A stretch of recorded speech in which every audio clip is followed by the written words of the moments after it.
નમસ્કાર મિત્રો, મારી ચેનલમાં તમારું સ્વાગત છે। મિત્રો, અમદાવાદ ઇન્દોર હાઈવે પર કટલાલના ચીપડી બસ સ્ટેશન સામે એક ગંભીર માર્ગ અકસ્માત સર્જાયો છે। રોડની વચ્ચોવચ પાર્કિંગ લાઇટ કે કોઈ આડાશ રાખ્યા વિના ઊભેલા અજાણ્યા ડમ્પર પાછળ સ્વિફ્ટ કાર ધડાકેભેર અથડાતા કારનો ખુરચો બોલી ગયો હતો।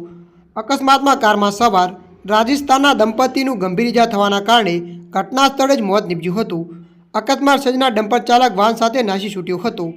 મળતી માહિતી અનુસાર આપને વધુ જણાવી દઈએ કે અકસ્માતના પગલે આસપાસના લોકો તાત્કાલિક ઘટના સ્થળે દોડી આવ્યા હતા અને ઇજાગ્રસ્તોને 108 એમ્બ્યુલન્સ મારફતે કટલાલ સામૂહિક આરોગ્ય કેન્દ્ર ખાતે ખસેડ્યા હતા, જે હાજર તબીબીએ તપાસ કરીને દંપતીને મૃત જાહેર કર્યા હતા।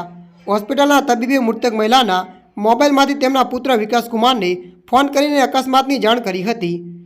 ત્યારે મિત્રો, હાલ માટે આટલું। મળીશું નવી અપડેટ સાથે। જો તમને અમારો વિડીયો પસંદ આવે, લાઇક, શેર અને સબસ્ક્રાઈબ કરી નાખજો।